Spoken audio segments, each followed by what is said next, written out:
ನಮಸ್ಕಾರ. ಮುಖ್ಯಾಂಶಗಳು. ಹೊಸ ವರ್ಷಕ್ಕೆ ವಿಶ್ವದೆಲ್ಲೆಡೆ ಅದ್ಧೂರಿ ಸ್ವಾಗತ, ಸಡಗರ ಸಂಭ್ರಮ, ಗಣ್ಯರ ಶುಭಾಶಯ.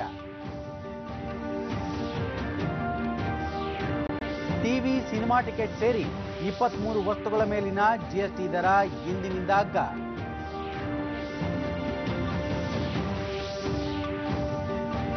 ಸಹಕಾರಿ ಸಂಘಗಳಲ್ಲಿನ ರೈತರ ಬೆಳೆ ಸಾಲ ಮನ್ನಾ, ಆನ್ಲೈನ್ನಲ್ಲಿ ಪ್ರಮಾಣ ಪತ್ರ ಲಭ್ಯ.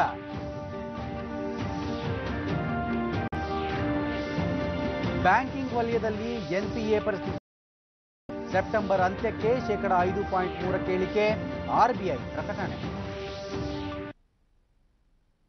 ವಾರ್ತೆಗಳ ವಿವರ. ಹೊಸ ವರ್ಷ 2019 ವಿಶ್ವದಾದ್ಯಂತ ಸಂಭ್ರಮ ಸಡಗರಗಳಿಂದ ಅದ್ಧೂರಿಯಾಗಿ ಸ್ವಾಗತಿಸಲಾಯಿತು. ರಾಷ್ಟ್ರ ರಾಜಧಾನಿ ದೆಹಲಿಯ ಇಂಡಿಯಾ ಗೇಟ್ ಬಳಿ ನಡೆದಿದ್ದ ಸಹಸ್ರಾರು ಯುವಕ ಯುವತಿಯರು ಹೊಸ ವರ್ಷವನ್ನು ಸಂಭ್ರಮದಿಂದ ಬರಮಾಡಿಕೊಂಡರು.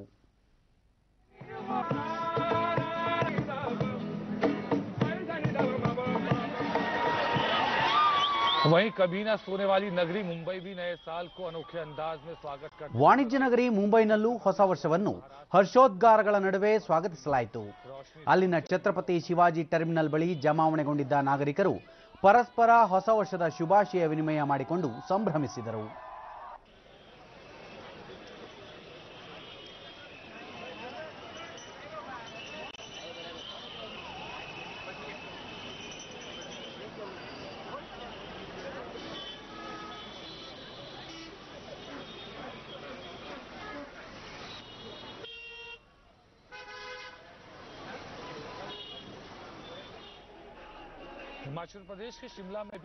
ಹಿಮಾಚಲ ಪ್ರದೇಶದ ಶಿಮ್ಲಾದಲ್ಲಿ ಸಂಗೀತದ ನಾದಕ್ಕೆ ನೃತ್ಯ ಮಾಡುವ ಮೂಲಕ ಹೊಸ ವರ್ಷವನ್ನು ವಿಶಿಷ್ಟ ರೀತಿಯಲ್ಲಿ ಸ್ವಾಗತಿಸಲಾಯಿತು.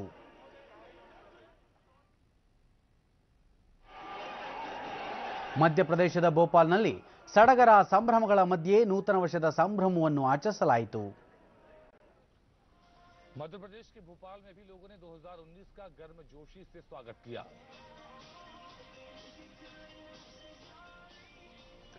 ಒಡಿಶಾದ ಭುವನೇಶ್ವರದಲ್ಲಿ ಯುವಕ ಯುವತಿಯರು ಕುಣಿದು ಕುಪ್ಪಳಿಸಿ ಸಂಭ್ರಮ ಮೆರೆದರು. लोग नए साल के रंग में रंगे नजर आए.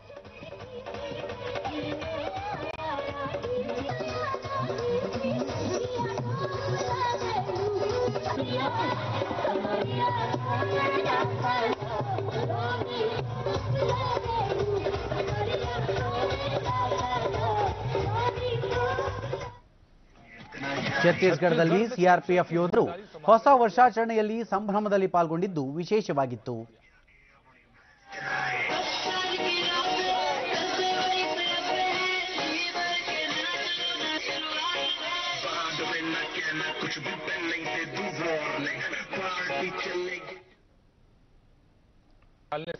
ವಿದೇಶಗಳಲ್ಲಿಯೂ ಹೊಸ ವರ್ಷವನ್ನು ಸ್ವಾಗತಿಸುವ ಸಂಭ್ರಮ ಮನೆ ಮಾಡಿತ್ತು.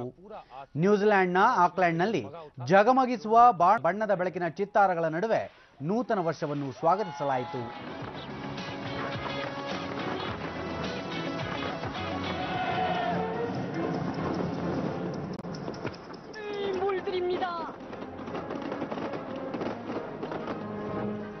ಆಸ್ಟ್ರೇಲಿಯಾದ ಸಿಡ್ನಿಯ ಹಾರ್ಬರ್ ಸೇತುವೆ ಬಳಿ ನೂತನ ವರ್ಷಕ್ಕೆ ವರ್ಣರಂಜಿತ ಸ್ವಾಗತ ಕೋರಲಾಯಿತು.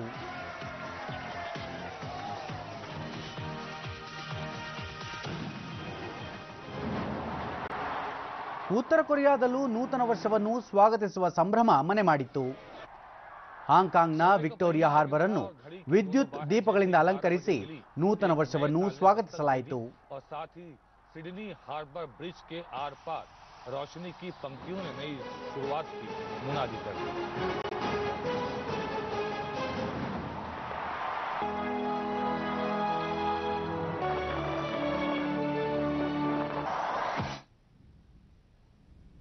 ರಾಷ್ಟ್ರಪತಿ ರಾಮನಾಥ್ ಕೋವಿಂದ್ ಹೊಸ ವರ್ಷದ ಅಂಗವಾಗಿ ದೇಶದ ಜನತೆಗೆ ಶುಭಾಶಯ ಕೋರಿದ್ದಾರೆ. ಹೊಸ ವರ್ಷ ನಮ್ಮೆಲ್ಲರ ಪರಿವಾರ, ದೇಶ, ಇಡೀ ವಿಶ್ವದ ಜನರಿಗೆ ಸಂತೋಷ, ಶಾಂತಿ ಹಾಗೂ ಸಮೃದ್ಧಿ ತರಲಿ. ದೇಶದ ಅಭಿವೃದ್ಧಿ ಮತ್ತು ಪ್ರಗತಿಗಾಗಿ ಎಲ್ಲರೂ ಒಗ್ಗೂಡಿ ಶ್ರಮಿಸೋಣ ಎಂದು ಹಾರೈಸಿದ್ದಾರೆ.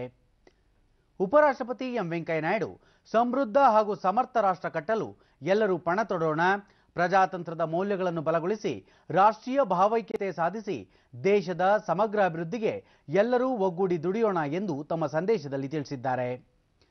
ಪ್ರಧಾನಿ ನರೇಂದ್ರ ಮೋದಿ ಹೊಸ ವರ್ಷ ಎಲ್ಲರಲ್ಲೂ ಉತ್ಸಾಹ ತರಲಿ, ಈ ವರ್ಷದಲ್ಲಿ ಪ್ರತಿಯೊಬ್ಬರ ಹಾರೈಕೆಗಳು ಈಡೇರಲಿ ಎಂದು ಆಶಿಸಿದ್ದಾರೆ. ಕೇಂದ್ರ ಗೃಹ ಸಚಿವ ರಾಜನಾಥ್ ಸಿಂಗ್ ಹೊಸ ವರ್ಷ ಎಲ್ಲರಲ್ಲಿಯೂ ಶಾಂತಿ, ಸಮೃದ್ಧಿ ಹಾಗೂ ಹರ್ಷ ತರಲಿ ಎಂದು ಶುಭಾಶಯ ಕೋರಿದ್ದಾರೆ.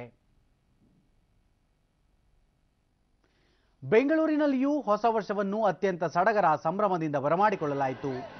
ನೂರಾರು ಯುವಕರು, ಕುಟುಂಬಸ್ಥರು ಜೊತೆಯಾಗಿ 2018ನೇ ವರ್ಷವನ್ನು ಬೀಳ್ಕೊಟ್ಟು 2019ನೇ ವರ್ಷವನ್ನು ಸಂಭ್ರಮದಿಂದ ಸ್ವಾಗತಿಸಿದರು.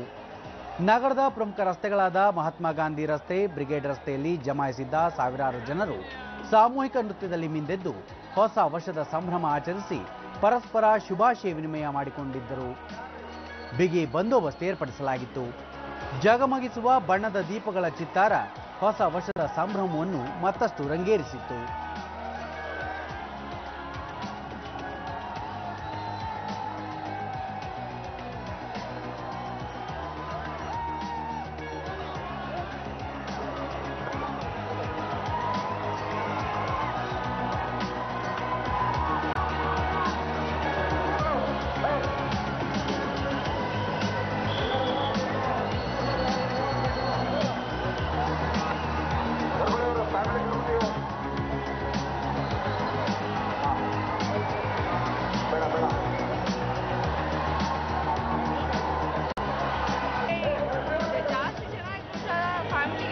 ಚೆನ್ನಾಗಿ ವ್ಯವಸ್ಥೆ ಮಾಡಿದ್ದಾರೆ ಪೊಲೀಸರೆಲ್ಲ.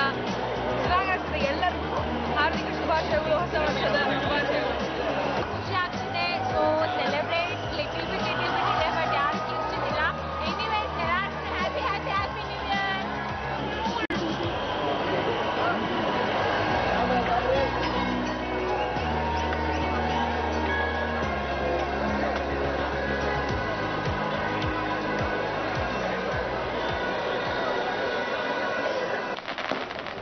ಸಾಂಸ್ಕೃತಿಕ ನಗರಿ ಮೈಸೂರಿನಲ್ಲೂ ಅತ್ಯಂತ ಸಂಭ್ರಮದಿಂದ ನೂತನ ವರ್ಷವನ್ನು ಬರಮಾಡಿಕೊಳ್ಳಲಾಯಿತು.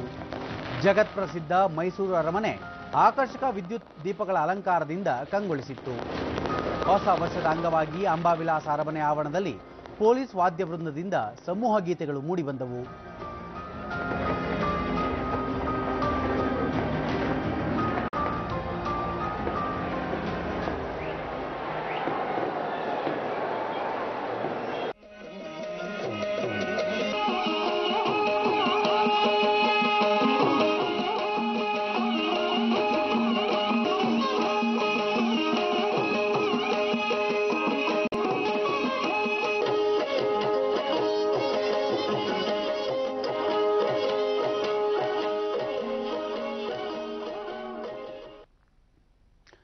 ಮುಖ್ಯಮಂತ್ರಿ ಎಚ್.ಡಿ. ಕುಮಾರಸ್ವಾಮಿ ಹೊಸ ವರ್ಷದ ಸಂದರ್ಭದಲ್ಲಿ ರಾಜ್ಯದ ಜನತೆಗೆ ಶುಭಾಶಯ ಕೋರಿದ್ದು, ಸಮೃದ್ಧ ಸಮಗ್ರ ಕರ್ನಾಟಕ ನಿರ್ಮಾಣದ ಸಂಕಲ್ಪದೊಂದಿಗೆ ಹೊಸ ವರ್ಷವನ್ನು ಸ್ವಾಗತಿಸೋಣ ಎಂದು ಹಾರೈಸಿದ್ದಾರೆ.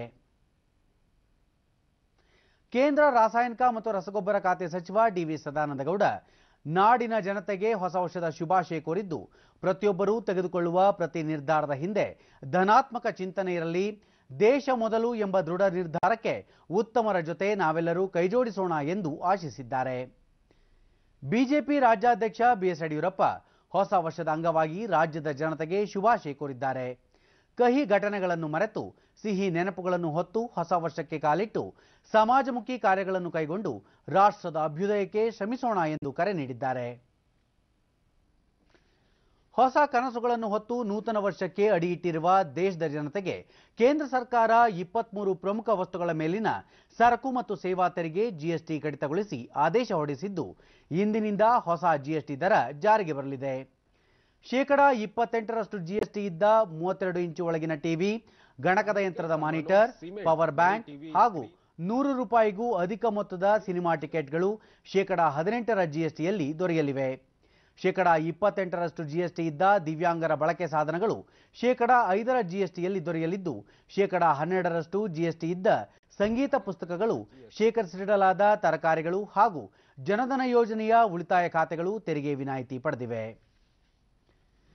ರೈತರ ಬೆಳೆ ಸಾಲ ಮನ್ನಾ ಯೋಜನೆ ಅನುಷ್ಠಾನ ಕುರಿತಂತೆ ಸಾರ್ವಜನಿಕ ವಲಯದಲ್ಲಿ ಸಂಶಯ ವ್ಯಕ್ತವಾಗಿರುವ ಹಿನ್ನೆಲೆಯಲ್ಲಿ ಸಹಕಾರ ಕ್ಷೇತ್ರದ ಸಾಲ ಮನ್ನಾ ಮಾಡಿದ ಪ್ರಮಾಣ ಪತ್ರಗಳನ್ನು ರೈತರೇ ಆನ್ಲೈನ್ ಮೂಲಕ ಪಡೆದುಕೊಳ್ಳುವ ವ್ಯವಸ್ಥೆಯನ್ನು ರಾಜ್ಯ ಸರ್ಕಾರ ಕಲ್ಪಿಸಿದೆ. ಈ ಕುರಿತು ಹೇಳಿಕೆ ಬಿಡುಗಡೆ ಮಾಡಿರುವ ಮುಖ್ಯಮಂತ್ರಿಗಳ ಕಚೇರಿ, ಡಿಜಿಟಲ್ ಸಹಿ ಇರುವ ಬೆಳೆ ಸಾಲ ಮನ್ನಾ ಪ್ರಮಾಣ ಪತ್ರಗಳನ್ನು ರೈತರು ಆನ್ಲೈನ್ ಮೂಲಕವೇ ಪಡೆಯಬಹುದು. ರೈತರು ತಮ್ಮ ರೇಷನ್ ಕಾರ್ಡ್ ಸಂಖ್ಯೆ ನಮೂದಿಸಿ ಪ್ರಮಾಣ ಪತ್ರ ಪಡೆದುಕೊಳ್ಳಬಹುದಾಗಿದೆ ಎಂದು ಪ್ರಕಟಣೆಯಲ್ಲಿ ತಿಳಿಸಲಾಗಿದೆ. ಅಂತಾರಾಷ್ಟ್ರೀಯ ಮಾರುಕಟ್ಟೆಯಲ್ಲಿ ಕಚ್ಚಾ ತೈಲದ ಬೆಲೆ ಕಡಿಮೆಯಾಗಿರುವ ಹಿನ್ನೆಲೆಯಲ್ಲಿ ಸಬ್ಸಿಡಿ ಸಹಿತ ಹಾಗೂ ಸಬ್ಸಿಡಿ ರಹಿತ ಅಡುಗೆ ಅನಿಲದ ಸಿಲಿಂಡರ್ ದರವನ್ನು ತೈಲ ಕಂಪನಿಗಳು ಕಡಿಮೆ ಮಾಡಿವೆ. ಸಬ್ಸಿಡಿ ಸಹಿತ 14.2 ಕೆಜಿಯ ಅಡುಗೆ ಅನಿಲ ದರ ಪ್ರತಿ ಸಿಲಿಂಡರ್ಗೆ ₹5.91 ಕಡಿತವಾಗಿದೆ. ಸಬ್ಸಿಡಿ ರಹಿತ ಸಿಲಿಂಡರ್ ದರ ₹120.50 ಕಡಿತ ಮಾಡಲಾಗಿದೆ ಎಂದು ತೈಲ ಕಂಪನಿ ತಿಳಿಸಿದೆ. ನೂತನ ದರ ಕಳೆದ ಮಧ್ಯರಾತ್ರಿಯಿಂದಲೇ ಜಾರಿಗೆ ಬಂದಿದೆ. ಅಡುಗೆ ಅನಿಲ ದರದಲ್ಲಿ ಗಣನೀಯವಾಗಿ ಕಡಿತ ಮಾಡಿರುವ ಕೇಂದ್ರ ಸರ್ಕಾರದ ಕ್ರಮವನ್ನು ಸ್ವಾಗತಿಸಿರುವ ಬಿಜೆಪಿ ರಾಜ್ಯಾಧ್ಯಕ್ಷ ಬಿಎಸ್ ಯಡಿಯೂರಪ್ಪ, ನರೇಂದ್ರ ಮೋದಿ ಸರ್ಕಾರ ಬಡವರಿಗೆ ಹೊಸ ವರ್ಷದ ಕೊಡುಗೆ ನೀಡಿದೆ ಎಂದಿದ್ದಾರೆ. ಸಹಾಯಧನ ಆಧಾರಿತ ಹಾಗೂ ಸಹಾಯಧನ ರಹಿತ ಅಡುಗೆ ಸಿಲಿಂಡರ್ಗಳ ದರವನ್ನು ಕಡಿತ ಮಾಡಿ ದೇಶದ ಜನತೆ ನೆಮ್ಮದಿಯ ನಿಟ್ಟುಸಿರು ಬಿಡುವಂತಾಗಿದೆ ಎಂದು ಅವರು ಹೇಳಿದ್ದಾರೆ. ಮೈಸೂರು ಜಿಲ್ಲೆ ಟಿ ನರಸೀಪುರದ ತ್ರಿವೇಣಿ ಸಂಗಮದಲ್ಲಿ ಆಯೋಜಿಸಲಾಗಿರುವ 11ನೇ ಕುಂಭಮೇಳದ ಪೂರ್ವ ಸಿದ್ಧತೆ ಕ್ರಮಗಳ ಕುರಿತು ಮೈಸೂರಿನ ಸುತ್ತೂರು ಶಾಖಾ ಮಠದಲ್ಲಿ ನಿನ್ನೆ ಸಭೆ ಆಯೋಜಿಸಲಾಗಿತ್ತು. ಫೆಬ್ರವರಿ 17ರಿಂದ 3 ದಿನಗಳು ನಡೆಯಲಿರುವ ಕುಂಭಮೇಳಕ್ಕೆ ಬೇಕಾದ ಅಗತ್ಯ ಸಿದ್ಧತೆ ಕೈಗೊಳ್ಳುವಂತೆ ಜಿಲ್ಲಾ ಉಸ್ತುವಾರಿ ಸಚಿವ ಜಿಟಿ ದೇವೇಗೌಡ ಅಧಿಕಾರಿಗಳಿಗೆ ಸೂಚಿಸಿದರು.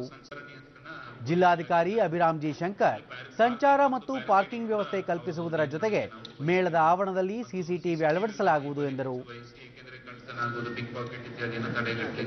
ಸಿಸಿಟಿವಿಗೆ ಜಾಸ್ತಿ ಒತ್ತನ್ನು ಕೊಡ್ತೀವಿ ಮತ್ತು ಆರೋಗ್ಯ ಸಂಬಂಧಪಟ್ಟಂತೆ ಬೇಸಿಕ್ ಕ್ಲಿನಿಕ್ ಮಾಡುವುದು ಮತ್ತು ಆಂಬ್ಯುಲೆನ್ಸ್ ಮಾಡುವ ಸೂಚನೆಯಂತೆ ಡಿಎಚ್ಒ ಅವರು ಮಾಡ್ತಾರೆ ಸರ್.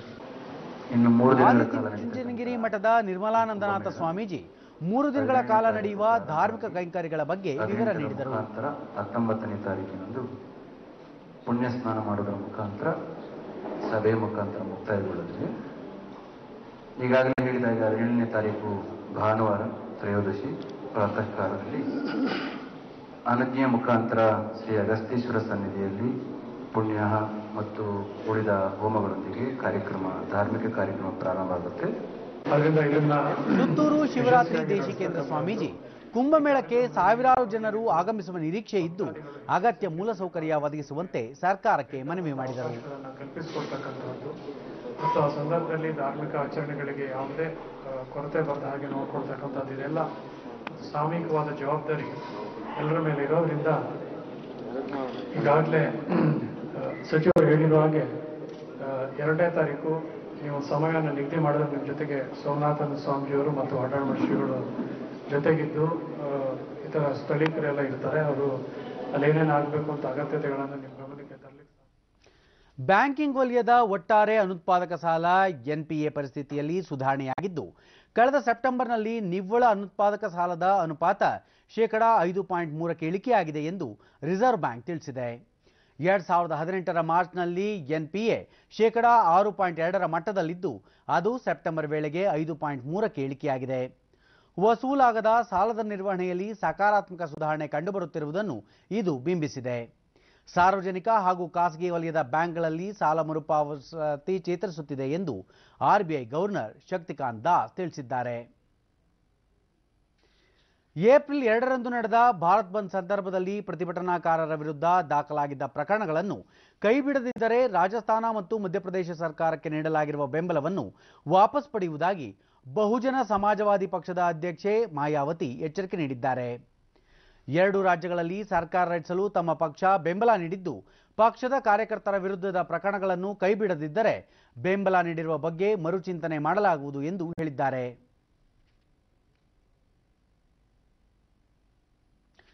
ಮುಂಬೈ ಷೇರುಪೇಟೆಯ ಆರಂಭಿಕ ವಹಿವಾಟಿನಲ್ಲಿ ಷೇರು ಸಂವೇದಿ ಸೂಚ್ಯಂಕ ಸೆನ್ಸೆಕ್ಸ್ 86 ಅಂಕಗಳ ಇಳಿಕೆಯೊಂದಿಗೆ 35,982ರಲ್ಲಿತ್ತು.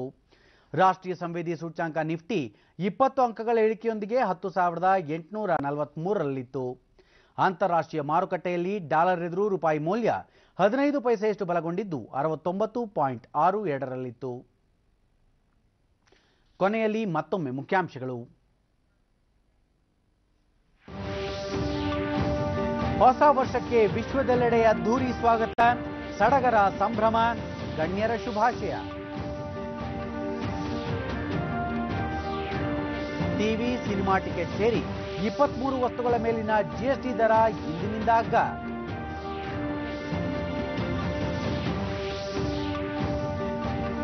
ಸಹಕಾರಿ ಸಂಘಗಳಲ್ಲಿನ ರೈತರ ಬೆಳೆ ಸಾಲ ಮನ್ನಾ, ಆನ್ಲೈನ್ನಲ್ಲಿ ಪ್ರಮಾಣ ಪತ್ರ ಲಭ್ಯ.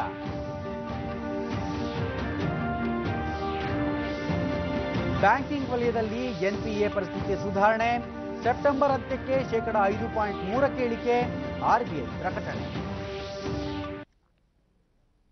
ನಮ್ಮ ಮುಂದಿನ ವಾರ್ತಾ ಪ್ರಸಾರ ಮಧ್ಯಾಹ್ನ 1 ಗಂಟೆಗೆ ಚಂದನದಲ್ಲಿ. ನಮಸ್ಕಾರ.